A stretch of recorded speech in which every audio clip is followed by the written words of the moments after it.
Today, we are going to talk about how to log your errors in Voiceflow.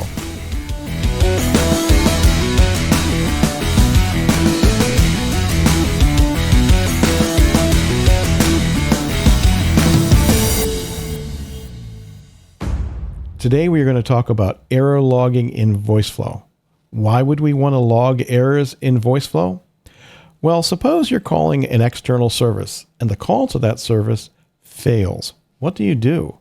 First, you want to notify people that something needs attention, so you'll send a notification to your staff. Second, you want to save off that data that the user put in. You don't know. That could be a very, very important lead. So if we don't save it somewhere, it's lost. So let's take a look today at how Sophie, our support bot, handles error logging. Okay, here we are. We're back in Sophie. We are going to take a look at the submit call request workflow. This workflow fires when the user has requested a callback. Their user data is sent through this module, the SCR start, this little card we're just using for testing purposes. Then the CRM or ticket tracker or whatever is called, and the data is pushed into that system. If that call is successful, they get a success message and they're asked if they want to do anything else. However, if that call fails, then we go into the logging path. Let's take a look at the log table first. Okay, this is the log table in Airtable. There are several columns here. The first is a date. This is an auto increment. Well, not auto increment, it's auto set. So the date and time is set as soon as a new record arrives. Then we have this level column. We're setting it to error in this application, but we also have a couple of other levels. We have info and warning. Why would we do that? Well, a warning might be something that it's not really an error, but it's something that support staff does need to be notified of. So in that case, we'll log a warning. Info is something that we use in testing. Occasionally, we might use it in production if there's something that we want to know about, but normally it's something that's just for testing. Status, we have a couple of statuses here. Everything comes in as new. Dev is what we set it to if we're working on it. Fixed is what we set it to once we've fixed the issue. Closed means that it wasn't really an error, so we just closed it. Then we have our source and client. The source is really the name of the application. Client, of course, is the client name. And here is our error message. The last column we have is data sent. That is the user data. Of course, the user data is very, very important. We do not want to lose that. That could be a very important lead that's coming in or a support request for an important customer. So this by logging it, we know that we haven't lost that data. All right, let's go back to Sophie. Let's take a look at how this works. Okay, here is the API call that we're making. We're passing the name, the email, the phone, and the message in JSON data. And then if there is an error, we're going to capture a couple of pieces of information, the error type and the error message. And we're going to set them to a couple of variables, error code and error message. Now, where does this come from? Let's go ahead and send a sample request here. Let's send request. The Airtable API key is nonsense, so that's going to generate an authentication exception. Here we go. Let's click on generate. And bam, there we go. And there is our error type, authentication required, and our message, authentication required. They don't always match. In this particular case, they just happen to. You'll notice that type and message are underneath error, and that is how we get to them. Error.type and error.message. Simple. Now, this is what we do with that. We're making a request to a make.com webhook. and we're sending the data in form fields. Again, simple. Here's our user data. We're just putting it together one big string separated by pipes. All right, so let's take a look at make. When an error occurs, we call a webhook inside of make. The webhook takes the data. You can see it here.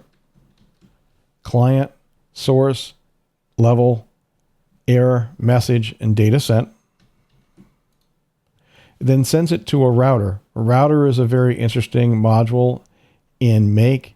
It sends the same thing down several paths. In this case, first we're sending it to Airtable.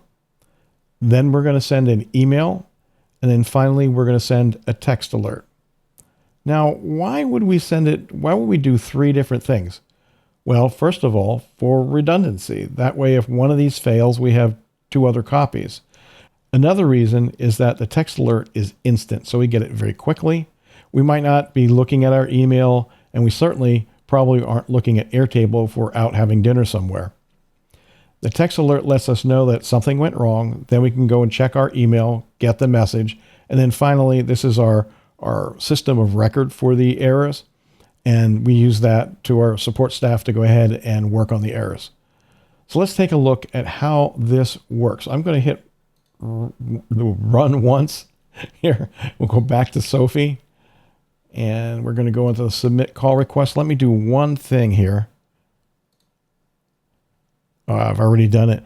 I put a nonsense character after the API key. By the way, just a little aside, I tend to store my API keys in variables. That way, if I need to change them, there's one place to change them, even though I might be using it in several places within the application. All right, so let's go ahead and let's execute this. This block is just going to push some sample data into the system. Start it up. Let's see what it does. There we go. Oh, we got an error. Something went wrong. And the user has been notified that they can call the support desk. Now, I don't know if you heard that ding. That was my email. I got an email. Let's take a look at that real quick. It looks like this. So there you can see it's nicely formatted. It comes in with high importance. It comes from a specific inbox, that info@envisionaiconsulting.com. When we see something from this inbox, we know it's something we have to pay attention to. So here's the error information and finally the data that the user sent. Back in our log table, we can see that a new row was added with the data that we just sent. Now, a text message was also sent, but the text message, we don't send the user data because it can be very, very long. So we just send the error information over. This is how we construct the email. We get the data out of the webhook, and then we put a little bit of HTML around it so it looks nice.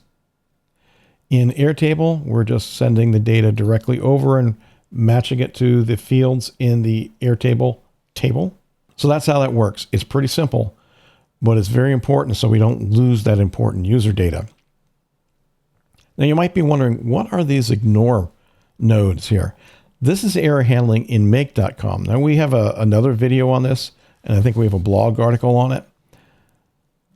If we didn't have these here and Airtable, the request to Airtable failed, Airtable is the first one in this sequence here.